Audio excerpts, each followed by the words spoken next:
Notre Dame and Penn State play tonight. Yeah. You saw Penn State this year, right? In person? Yes. I was not at the game in person, Okay. But I did watch the game, yes. Yeah, you saw. Okay. Because Minnesota played them, I know. And almost beat them. Yeah, almost beat them. Yeah, that was one of their scares this year of oh man. Your thoughts on who has more pressure in this game tonight? Notre Dame to get some street cred that they've so long lost, or James Franklin and Penn State to finally beat a team that people maybe don't think they're going to beat? For the dedicated viewers of this show, I'm sure everybody is probably thinking to themselves, I'm really hoping that Notre Dame loses tonight after I called them overrated to begin the season. But it's so funny watching them now, and especially watching their game against Georgia the other night too. They have absolutely won me over 100%. And I'm pulling for Notre Dame to actually win in this game. And I think Notre Dame will win the game, to be perfectly honest. If I had to take a pick, I'm picking Notre Dame.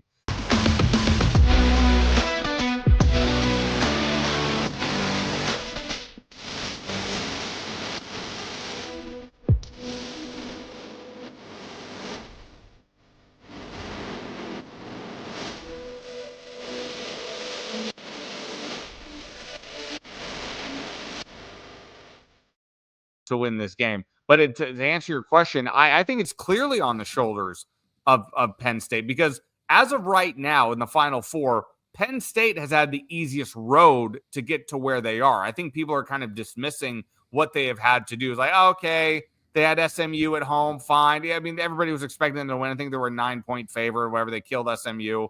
They go on the road to Boise. And even though it's a road game, everybody was expecting Penn State to win that game. And I'm not sure how many people are expecting Penn State to win against Notre Dame. It certainly feels like a coin flip type game. So this feels like the first opportunity for Penn State to prove to everybody that, hey, we do belong here. Yeah, okay, fine. The draw worked out the way it worked out for us, and it worked out pretty well. But we're going to be facing a stout opponent in Notre Dame, and this is our opportunity to really make a statement. So I think the pressure is clearly on the shoulders of James Franklin and Penn State. Yeah, I think, Notre Dame actually, for the first time, might be the team, like, of the four teams in this, Notre Dame's the like kind of plucky underdog. Yeah. And that's not ever been, and they're not that. Believe me, they are not plucky. No. They're not the underdog. They're not like, oh my, look at this little guy who got here. This isn't Boise State or SMU or Indiana getting in. Yeah. This is Notre Dame. This is one of the powers. Like they're, James Franklin had the whole thing a couple of days ago about how, he said, look, no offense to coach or anything, but I think there should be uniformity in college football and that everybody should be in a conference.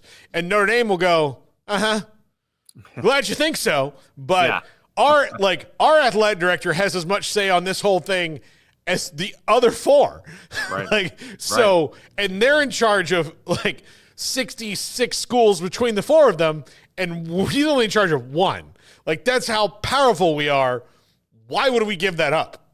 Yeah. And, the other thing is, I think that everybody talks about how, okay, the Big Ten would love to have Notre Dame, or the ACC would love to have Notre Dame, or the Big 12, and they all would. They all want that television money, those ratings things. One, Notre Dame doesn't want to share with them, but I also think that if you really asked a lot of them, like, ask the ACC right now, some of the members of the ACC about how they feel about playing Stanford and Cal in particular, and how that went from maybe not going to happen to happening because who wanted them to do it? Notre Dame did, and Notre Dame's not even in the football conference. Right. So if they have that much influence over the ACC and don't and only give them 4 football games a year that they play as part of a scheduling partnership, what's going to happen? You're going to see a situation like Texas in the Big 12 where everybody asks, okay, everybody else in the conference vote, and then we'll ask Notre Dame, hey, this is what everybody else thinks. What do you think? And that's what would happen. I promise you that's what would happen, because that's the only way they've ever operated or will ever operate. Now, when it comes to the other sports, they need a conference. They know they do. But for football, they don't. So why would they ever agree to it? And if you wanted to make them get in your conference so that they would, understand what you're asking. It's not just another team and another vote and a big brand. It is a brand that has had its own say for the entirety of its existence.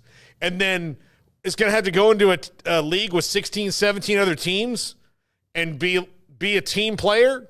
Yeah. Come on. Yeah.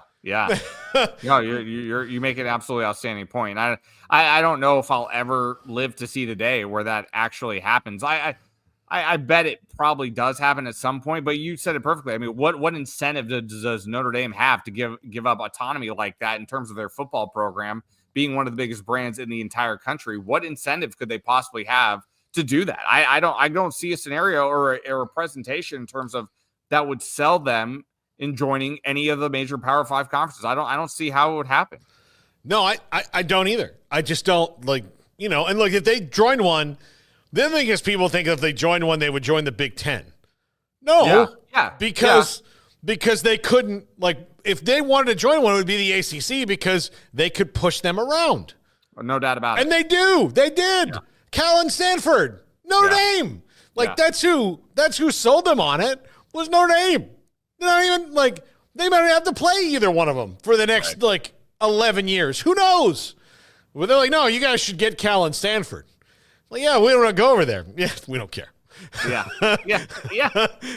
That's how it is. Yeah. That's absolutely how it is with Notre Dame. 100%. Yeah. 100%. Listen, we might have pictures of Jesus and Mary all over the place, but we're not sympathetic to anything. No, it's just a front at this point. Yeah. I mean, oh, well, let's go proud. And, hey, guess what God told me? Do it. Yeah. Well, I guess they would know. You got a direct line. So they can only be. Who am I to argue? Who am I to argue with the Heavenly Father? Yeah. I mean, you can only have so many pictures of this, before everybody asks you, so. Oh, well, they seem welcoming. Yeah, no doubt. Yeah. I think this game, I would say if it gets over 40 total points in this game, something weird happened. Yeah. And when I say something weird happens, I mean a team scores to go up late and maybe they're up 10 and I say over 40 total points. So that would be 20-10 right there. It'd be it'd be 20 to 13, right? So they go up 20 to 13. And then immediately after that, there's a pick six or a blocked punt that turns into a touchdown. And then all of a sudden you're like, oh, well, now it's this. That's to me what would it be. That's where it would be to get to 40 because I think it's going to live in the probably 20 to 17 range. Last second field goal wins it.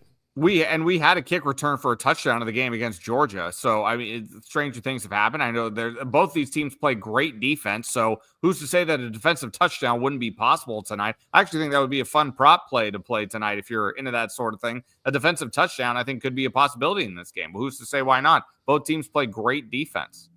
Yeah, they really do. And their quarterbacks are similar in they're both gamers. They've got great running games. They're not prolific passing the ball, but they're good. Yeah. Passing the ball. This is going to be a defensive slobber knocker. They're going to be two teams out for blood. Who do you got? I'm taking Notre Dame. Me too. And I'll even if we're going to do a score, I'll say 20 to 16. Okay. I'll say 2017, not related to Derek Jeter. Jeter kicks a field goal in the waning minutes to win it. Yeah. That's what I think. I think this one's going to come down to it. And I'm picking Notre Dame because I think they have a better coach. Will he be the coach next year? Marcus Freeman? Yeah. You think somebody's going to call up and say, come to the league? I think the league is watching. I think there are two or three teams that are watching intently. I absolutely think. And I have one franchise in particular that I think is absolutely watching. The Chicago Bears? That's correct. Yeah, I think they are watching with a very close eye. So I don't know if he'll make the jump next year, but I think teams are paying attention for sure. Okay. when we come back, Matt Campbell is getting interviewed by the Bears, so they have an interest, and they're not at a point now where they're trying to figure out what's best for Caleb Williams. And I think Ryan Pace is doing his diligence of let me see what's all out there and do that. I don't like Kevin Warren, but he needs to stay out of the football stuff and go build the stadium. But if Ryan Pace can get this right, they have a lot of potential. They have a lot. So yeah.